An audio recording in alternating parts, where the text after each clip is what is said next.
गांधी जी के से काम किए हैं, अबुल कलाम आज़ाद से किए हैं। रेलवे लाइन उखाड़ने में, थाना जलाने में अहम भूमिका उनका रहा है उस वक्त।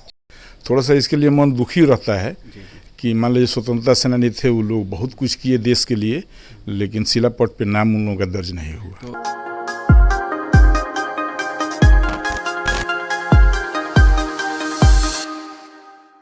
मैं अभी बिहार की राजधानी पटना से लगभग 130 किलोमीटर दूर गोपालगंज के संदली गांव में हूं। ये गांव बरौली प्रखंड के अंतर्गत आता है।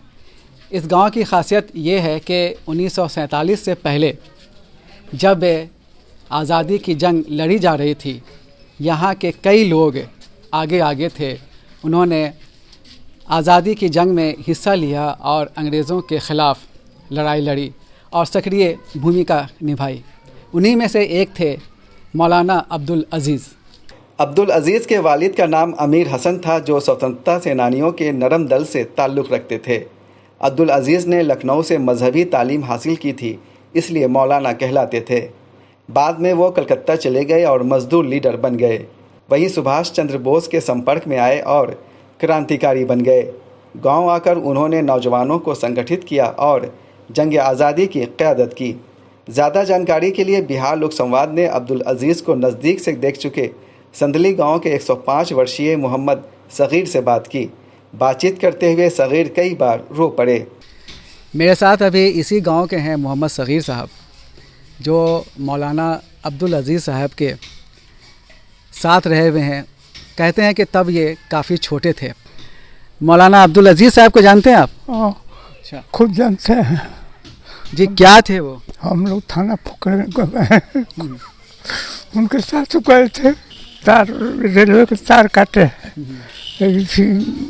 लाइन खोले हैं, लिट्टी से पत्थर। अच्छा, और क्या क्या करते थे उस वक्त? अंग्रेज से लड़ते थे, अंग्रेज से भगाने के लिए। उस वक्त आपकी उम्र कितनी थी? कम से कम 20 वर्ष की उम्र था।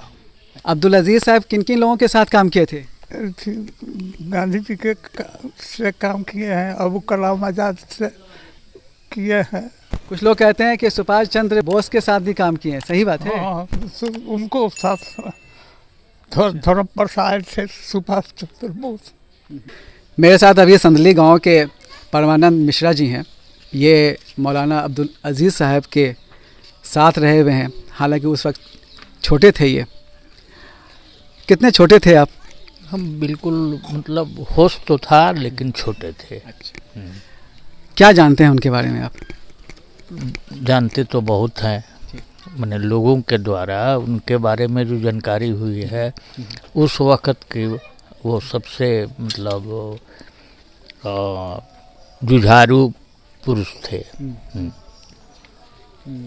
और जो मतलब 1932 में ये रेलवे लाइन अथी हुआ।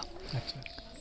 रेलवे लाइन उखाड़ने में, थाना जलाने में अहम भूमिका उनका रहा है उस वक्त। अच्छा। वो बहुत जुझारू पुरुष थे। इस गांव के लिए एक आदर्श व्यक्ति थे वो। जैसा कि उस वक्त के लोग, जैसे नवाब अली थे हमारे यहाँ, शेखावत मियाँ थे हमारे यहाँ, जो लोग उनके बैच के थे, उनके मुंह से जो हम सुने हैं, उतना जुझारू आज के समय में कोई नहीं है। आज की नई पीढ़ी को आप क्या संदेश देना चाहेंगे आज़ादी के बारे में? जो आज़ादी हम लोगों को हासिल हुई है, उसकी कितनी कदर करनी चाहिए? आज के बच्चों के अंदर वो भावना नहीं है जो पहले भावना लोगों के अंदर थी। हम यही संदेश देना चाहेंगे कि सबसे प्रधान देश है, व्यक्तित्व और व्यक्ति ये द्वितीय है, प्रथम है देश। आप मेरे पीछे जो ये लंबा चौड़ा प्लॉट देख रहे हैं और जिसमें आप अभी कुछ फसलें उगी हुई देख रहे हैं, ये दरअसल एक ज़माने में यहाँ पर अंग्रेज़ नील की खेती किया करते थे। नील की खेती के बारे में, अंग्रेज़ों के बारे में और जो यहाँ के इस गांव के मुजाहिदीन आज़ादी थे, क्या ताल्लुक़ रहा है, इसके बारे में हमारे साथ हैं बात करने के लिए मौलाना अब्दुल अजीज़ साहब के भतीजा आदिल रशीद साहब। जी बताइए, क्या किस्सा था? ये अंग्रेज़ों के ज़माने में ये एक रसल साहब थे, जो मतलब अंग्रेज़ ही थे वो भी, लेकिन बाद में उन्होंने शादी कर ली यहाँ इंडियन से, और यहीं वो उनका कोठी है सदौआ। उनके पास ये पूरी ये नीलक्या जो जायदाद था वही उसके ये थे। उसके बाद ये पट्टे पर एक साधु प्रसाद थे, उनको दे दिया ये 52 बीघा। तो ये सभी लोगों को जब वो लोग हटाने लगे यहाँ से, जो आम पब्लिक जो लोग खेती करते थे, तो मेरे चचा जो थे बड़े अब्बू अब्दुल अजीज़ साहब ने केस कर दिया ये साधु प्रसाद के ऊपर। केस किए और लगभग ये केस चलता रहा कुछ दिनों तक। 1939 में ये केस का डिसीज़न हुआ। उसके पहले साधु प्रसाद ने अब्दुल अजीज़ साहब को कहा कि आप इस केस को उठा लीजिए, हम इसमें से 50% आपको दे देते हैं। तो उन्होंने कहा कि मुझे 1 इंच ज़मीन की ज़रूरत नहीं है, मुझे ये ज़मीन जीतना है, ये हम जनता के लिए ये किए हुए हैं, केस किए हुए हैं। जब उन्होंने 1939 में इसका डिसीज़न हुआ और ये ज़मीन उन्होंने अजीज़ साहब ने जीत लिया साधु प्रसाद से, तो इसको पूरे पब्लिक के अंदर में डिवाइड करके उन्होंने पूरे प्लॉट को बांट दिया। यहाँ तक कि वो अपने लिए कुछ नहीं ले रहे थे, ज़बरदस्ती लोगों ने कुछ हिस्सा उनको यहाँ पे दिया था।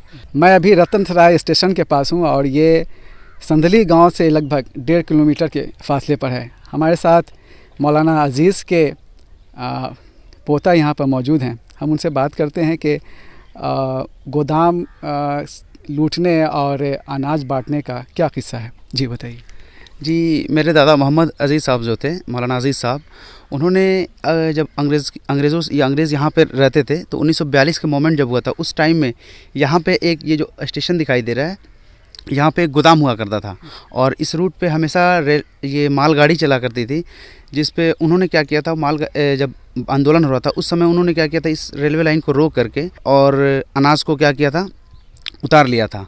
और यहाँ के जितने भी एरिया के लोग हैं उन लोगों को क्या किया गया था, उनको बांट दिया गया था। जी, ये अनाज बांटने का क्या मकसद था? है ना, टैक्स वगैरह ज़्यादा अंग्रेज़ जो लगा दिए थे, तो लोगों के अंदर थोड़ा बहुत परेशानी हो गई थी अनाज लेने में, या फिर उन लोगों को ख़रीदने में नहीं हो पा रहा था। इसलिए उन लोगों ने क्या किया कि इसको रोक करके और उसको क्या किया कि बांट दिया। तो कुछ दिन के लिए इसका लोगों के खर्ची वर्ची वगैरह चले इसलिए। 1942 से 45 तक मौलाना अजीज़ काफ़ी सक्रिय रहे। उनका ससुराल चंपारण के भितहेरवा में था। वो अंग्रेज़ों के ख़िलाफ़ घटनाओं को अंजाम देकर कभी संदली, कभी सारण तो कभी चंपारण चले जाते। वर्तमान में पश्चिमी चंपारण के सिकटा स्थित इसी मदरसा दारुस्सलाम में हार्ट फेल होने से उनकी मौत हो गई।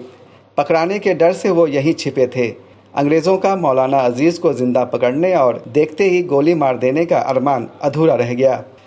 मौलाना अब्दुल अजीज़ के बारे में जानकारी हासिल करने के दौरान बिहार लोक संवाद को 2 और स्वतंत्रता सेनानियों के बारे में पता चला। ये थे संदली के पास स्थित रतन सराय के भूलन राय और चंद्रिका राय।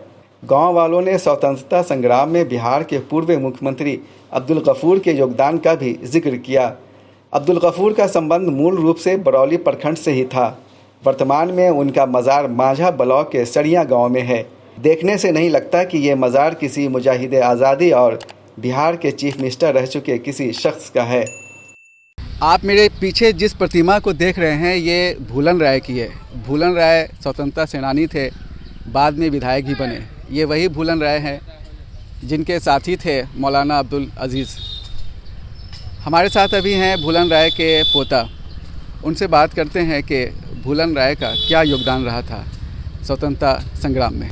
1942 के आंदोलन में भी डॉक्टर महामाया प्रसाद और डॉक्टर राजेंद्र प्रसाद के संपर्क में आए और एक क्रांतिकारियों की फौज यहाँ खड़ा किया उनने, जिसमें उनके सहयोगी के रूप में डॉक्टर अजीज बाबू और किशोर चौबे, खेमन साई और उनके खुद के भतीजा श्री चंद्रिका बाबू थे। और बिहार के भूतपूर्व मुख्यमंत्री अब्दुल गफूर साहब और महामाया प्रसाद भी यहीं से इस आंदोलन से जुड़े रहे। 1942 में यहाँ गांधी आश्रम का निर्माण कर दिया गया था और उसी आश्रम में बैठ के कहाँ थाना फूंकना है, कहाँ जिला में संघर्ष करना है, बिजली उखाड़ना है, रेल की पटरी उखाड़ना है, इस सब कामों को ये लोग अंजाम देते थे। इसमें ससा मूसा के अमीर सुबहानी साहब भी आते थे। मैं जिस खंडहरनुमा मकान में हूँ ये लगभग 100 साल का है और ये बरौली प्रखंड में है। इसी मकान में चंद्रिका राय नाम के स्वतंत्रता सेनानी रहते थे। ये वो स्वतंत्रता सेनानी हैं जिनके चाचा भूलन राय थे और भूलन राय मौलाना अब्दुल अजीज़ के साथी थे। हमारे साथ अभी हैं चंद्रिका राय के पोता। इनसे बात करते हैं चंद्रिका राय के बारे में। चंद्रिका राय का क्या रोल रहा था स्वतंत्रता सेनानी के रूप में? स्वतंत्रता सेनानी के लिए देखिए 42 के आंदोलन में हमारे भूलन बाबा थे, तो प्रखर नेता भी थे और उन्हीं के नेतृत्व में बहुत कुछ किए दादाजी। और जहाँ जहाँ बोलते थे दादाजी मेरे जाते थे, दोनों आदमी साथ साथ रहते थे। और रेलवे लाइन तोड़फोड़ किए वो लोग, उसी में दादाजी को पकड़ करके अंग्रेज़ों ने जेल में डाल दिया। करीब 6-7 महीने जेल में रहने के बाद आने के बाद फिर लगातार सिलसिला जारी रहा जब तक देश आज़ाद हुआ नहीं। बरौली के लोगों का कहना है कि प्रखंड कार्यालय स्थित स्मृति स्थल पर उनके यहाँ के 4 प्रमुख स्वतंत्रता सेनानियों का नाम अंकित नहीं है। उनका यह भी कहना है कि जिन 15 लोगों का नाम दर्ज किया गया है उनमें से कई के बारे में उन्होंने सुना तक नहीं है। तो ये जो ब्लॉक ऑफिस में जो शिलापट है, क्या उस पर चंद्रिका राय का नाम दर्ज है? जी नहीं दर्ज है। अच्छा। जी आज तक दर्ज नहीं हुआ, न तो भूलन राय का नाम दर्ज हुआ, न मेरे दादाजी का। थोड़ा सा इसके लिए मन दुखी रहता है कि मान लीजिए स्वतंत्रता सेनानी थे, वो लोग बहुत कुछ किए देश के लिए, लेकिन शिलापट पे नाम उन लोगों का दर्ज नहीं हुआ। तो क्या मांग है आप लोगों की? मेरा मांग है कि उनका शिलापट पे नाम दर्ज हो। ब्लॉक ऑफिस के शिलापट पे उनका नाम कहीं नहीं है, वो लोग गुमनाम ही रह गए। इस पे कोई ध्यान नहीं दिया गया। यहाँ तक कि बिहार के मुख्यमंत्री अब्दुल गफूर साहब का भी नाम कहीं शिलापट पे नहीं है, जबकि वो आज़ाद हिंद फौज से ही जुड़े हुए थे। और हम लोग मांग करते हैं कि उनको उचित सम्मान दिया जाए और शिलापट पे नाम लिखाया जाए। बरौली प्रखंड के लोगों ने कहा कि वे अपने स्वतंत्रता सेनानियों को मान सम्मान दिलाने और शिलापट पर नाम दर्ज कराने के लिए जल्द ही गोपालगंज के जिलाधिकारी से मिलकर उन्हें ज्ञापन सौंपेंगे। देश में आज़ादी का अमृत महोत्सव चल रहा है। स्वतंत्रता सेनानियों को याद किया जा रहा है और उनके गुण गाए जा रहे हैं। लेकिन ये बड़े दुर्भाग्य की बात है कि बरौली प्रखंड, जो कि गोपालगंज का एक बहुत ही मशहूर प्रखंड है, वहाँ के 4 स्वतंत्रता सेनानी का नाम इस शिलापट पर दर्ज नहीं है। उन चारों में हैं मौलाना अब्दुल अजीज़, अब्दुल गफूर जो कि चीफ मिनिस्टर थे, चंद्रिका राय और भूलन राय। गांव वालों की मांग है कि इन चारों का नाम इस शिलापट पर अंकित किया जाए ताकि जो सरकारी तौर पर उन्हें सम्मान मिलना चाहिए वो सम्मान इन चारों को जल्द से जल्द मिले। कैमरा पर्सन आसिफ सिद्दीकी और ज़फ़र रशीद के साथ मैं सैयद जावेद हसन, बिहार लोक संवाद, बरौली, गोपालगंज।